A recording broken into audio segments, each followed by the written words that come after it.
Mahal daw sobra ang bilihin doon. Maling-mali daw, sabi niya. Dapat pala hiningi ko na lang sa mga yon pera, hindi na mga panty, hindi na bra, hindi na kung ano-ano. Kina-Hazel daw, kinamawak sa'yo. Dapat pera na lang hiningi ko. Nagkala uli sila ng nagkakala uli sila ng kapatid ni Ed. Hindi, kanina sinamahan siya mag-grocery. Nag-grocery daw siya. $50. Ang nabili daw niya lang ay konting ham, konting bacon, tasty, cheese. Itis ay sinasaklak, itis. Tapos fresh milk. Ayun. Tapos, yung isang kain nila, $50 ang $50. Ano lang daw yun? Chicken fillet, french fries, juice. Hindi babayad siya. Kahapon, nilibre daw sila ng magkapatid. Ngayon, siya yung naglibre. Ayun, dalawa kasi estudyante pa lang naman yun. Wala pang trabaho yun. Tapos, si Jerome, bukas pupuntahan daw siya, gagala daw siya. Si Jerome, yung kaklase niya sa Arellano. Bakit nasa Washington sa Seattle? Washington niya, pero 1 hour ang layo niya.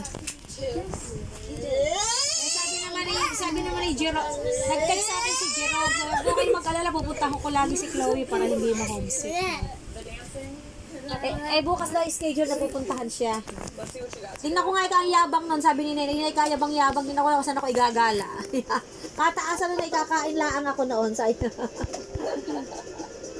Tapos sabi ko, hindi na daw siya bumili ng bigas, hindi na daw siya kakain ng kain para daw siya pumayat-payat naman.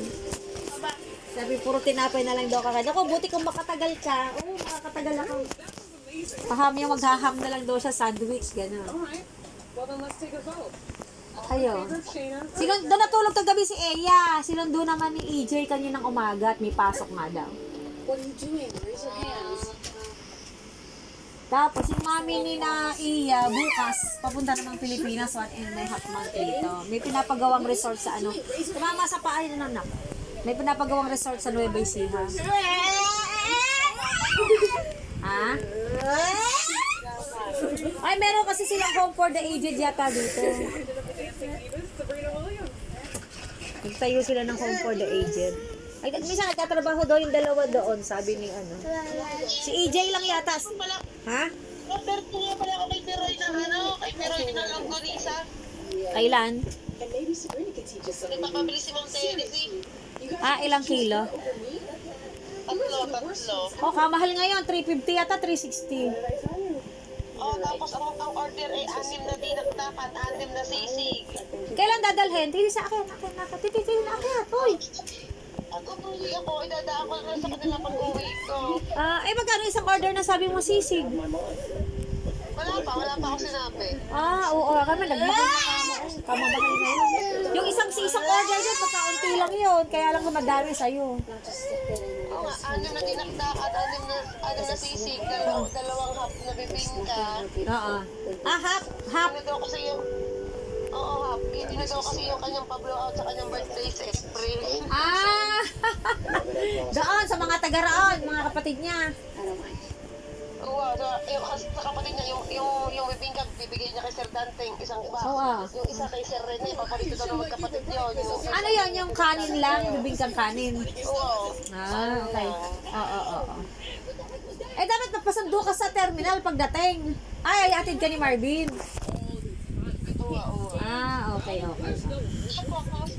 Si Ma'am Gina, tsaka sa text ko pwede sa 27. Ang alam ko yata 28, 29 pa off ko pag hindi 28, 29, dalawang araw. Paano yun? Hindi na raw sila pwedeng at yung Webby Santo at Biyernes Santo. Oo nga.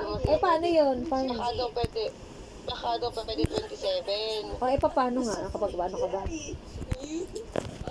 Sabi ko, sige ma'am, titingnan ko kung pwede ako makipagpalit. Sabi niya, okay lang, kakahiya kasi si Ma'am G, nasa Singapore pa sila, sa akin, sige sa 27 ba din sa inyo? Kaya nga. Hindi na pagbigyan Kaya nga. Hindi makiusap ka na dyan kung sinong pwedeng pumalit muna. Kahit i-absent mo na kung hindi pwedeng Nasa Singapore pa lang yun, nagte-text sa akin yung ano ginagawa ko. Kasi pwede daw dito, sabi na sa amin na siya, sa amin na sila. Okay. Yun. Oo nga. Tapos ano ba lulutuin?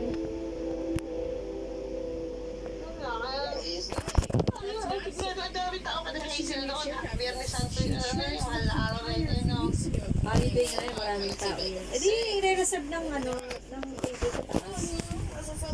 Para 7 lang daw sila, 7. 7. 7 ka tao.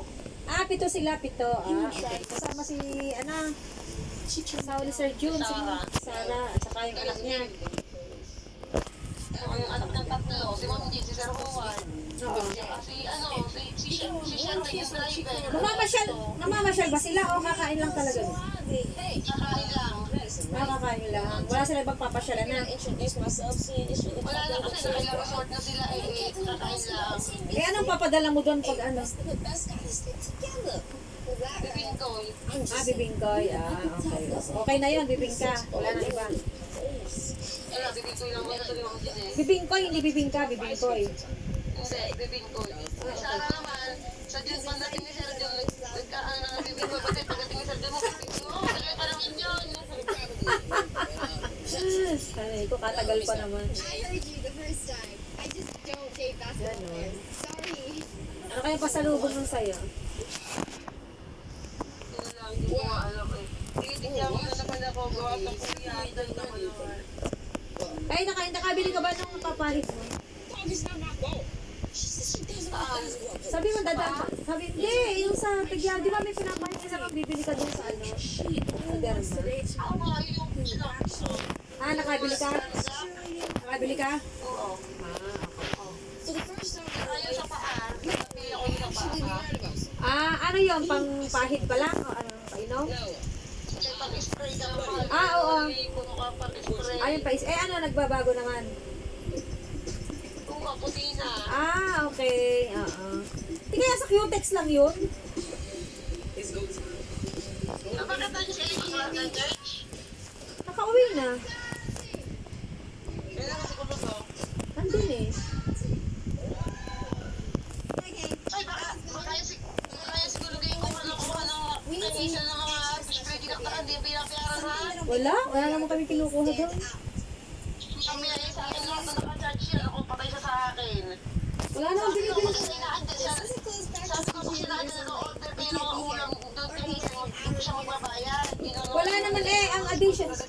Wala naman, ang additional lang doon, yung merienda ni Anita, nung nasa Maynila ako, nag-order ako, pinadalang ko si Anita.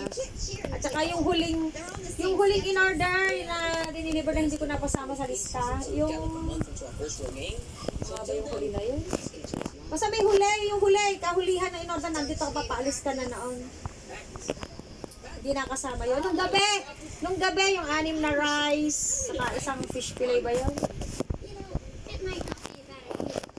We could use it. Sasabihin ko kay Hazel, pa-order ako ng wait, maaari kayo ako. Oo. Eh di sabihin mo yung ano, hindi ganun kadami ang hiling, eh malulugi na yon. Baka hindi